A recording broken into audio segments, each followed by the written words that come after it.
Hey everyone, and welcome to this explainer. Today, we've got an incredibly focused, highly impactful subject to unpack together. We're going to be walking through the foundational financial concepts that literally separate the people who successfully build wealth from those who, unfortunately, stay stuck in what we call the rat race. If you're the kind of person who loves to really get under the hood and understand the core mechanics of how things actually work, you are absolutely going to get a ton out of our time today. We're diving straight into source material that breaks down exactly why most people stay poor and, way more importantly, how to actually escape that reality. All right, let's jump right into Section 1, the wealth paradox, rethinking income versus utilization.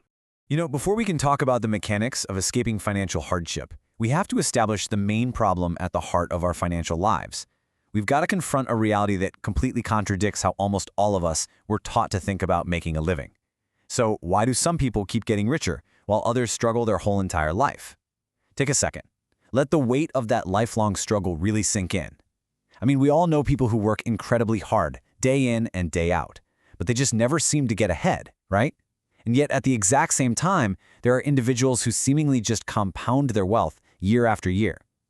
The source material asks us to pause and truly confront this discrepancy. It's pretty much the ultimate paradox.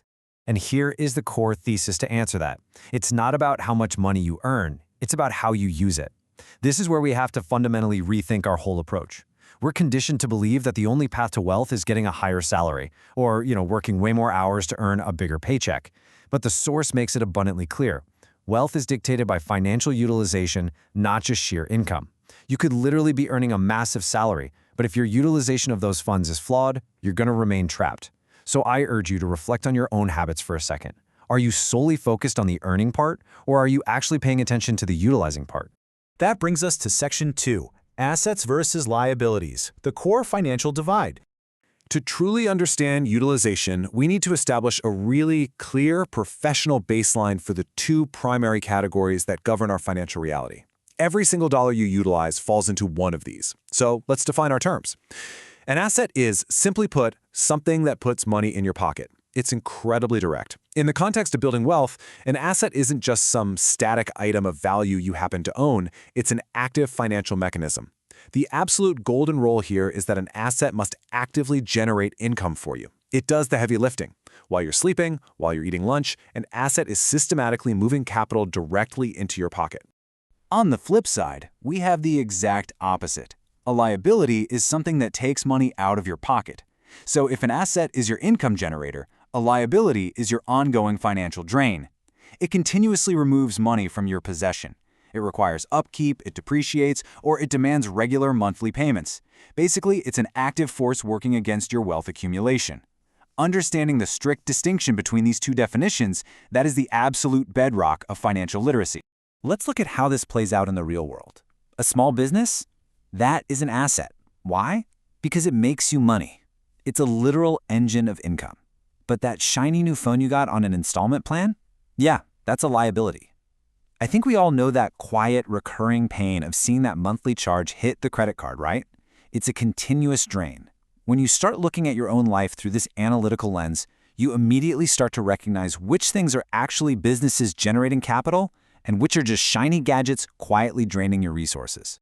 So let's look at what happens when we get this wrong in Section 3, the stagnation cycle, the illusion of success. Now that we actually understand the definitions of assets and liabilities, we've got to look at the huge problem that pops up when everyday earners misunderstand them. Most people spend their entire lives buying liabilities perfectly disguised as success. We're talking the big house, the expensive car, the latest gadgets. Society tells us that having these specific items means we've, made it. We display them as trophies. But consider this fact. A brand new car loses roughly 20% of its value the absolute second you drive it off the dealership lot. These aren't trophies. Actually, scratch that. They're massive capital-draining liabilities. They require taxes, insurance, maintenance, high payments. People tragically mistake these relentless financial drains for actual success, and it fundamentally cripples their ability to build real wealth. And behind the scenes of that illusion of success is a really vicious cycle. It's the trap. Step 1, earn. Step 2, spend. Step 3, repeat. Because a person's money is tied up in sustaining those disguised liabilities, like the big house or the expensive car, they literally have no choice but to keep earning just to cover the constant draining of their resources. They earn their paycheck, they immediately spend it to maintain their liabilities, and they repeat the whole shebang month after month, year after year. They're entirely trapped in a continuous loop of stagnation. It's like being constantly running on a treadmill, but you're never actually moving forward financially. All right, Section 4, shifting your mindset, building real freedom. So how do we finally step off that treadmill? Well, we have to execute a crucial psychological shift. The ultimate separator is this: rich people focus on building assets first. The wealthy approach their utilization of money completely differently than the rest of the population. Instead of buying consumer goods and those disguised liabilities the second they get a paycheck, they relentlessly focus on investing their capital into income-generating things first. They prioritize the small business, the investments, the mechanisms that put money back into their pockets. Only after those assets are built and generating their own income do they even consider buying the liabilities. It all comes down to a super simple contrast. Ask yourself, are you working for money or is your money working for you? The stagnation cycle we just looked at represents the exhausting reality of trading your limited time and physical energy for cash. But when you shift your mindset to acquiring assets first, you slowly begin to build a machine. And eventually, those investments start generating wealth on autopilot. Your money literally steps in and starts doing the heavy lifting for you. According to the source material, this transition from human labor to capital labor is the true definition of real freedom. To help get you to that freedom, the source gives us an incredibly practical tool. It's essentially the ultimate litmus test for every single future purchase you make. Just ask yourself, is this making me richer or poorer? I want to challenge you right now to really internalize this question. The next time you're about to utilize your money, just pause. Look at the transaction. Are you buying a new phone on installments that's going to continuously drain your pocket, making you poorer? Or are you directing that money towards something that will eventually put capital back into your hands, making you richer? Evaluate the true nature of your spending with this one powerful question. Because ultimately, small decisions create big futures. Escaping the trap and building real wealth isn't about, winning the lottery or making one massive overnight leap. It is the quiet, consistent accumulation of small, deliberate, daily choices. It's choosing an asset over a liability on a random Tuesday. It's deciding not to upgrade your car just because you got a small bump in your salary. Over a lifetime, these micro decisions compound, and they completely redirect the trajectory of your financial future. And that leads us to our final, super powerful thought directly from the source to wrap up this explainer.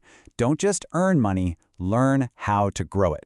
Earning is, for sure, only the first step. If you only ever focus on step one, you're going to remain entirely vulnerable to that stagnation cycle. But when you commit to learning the real difference between assets and liabilities, and you relentlessly choose to grow your wealth by acquiring those assets, you fundamentally change your reality. So are you going to spend the rest of your life simply earning, or are you finally ready to start growing? Keep that question in mind as you move forward. Thanks so much for joining me for this explainer. I hope it gave you a phenomenal new framework for your financial life.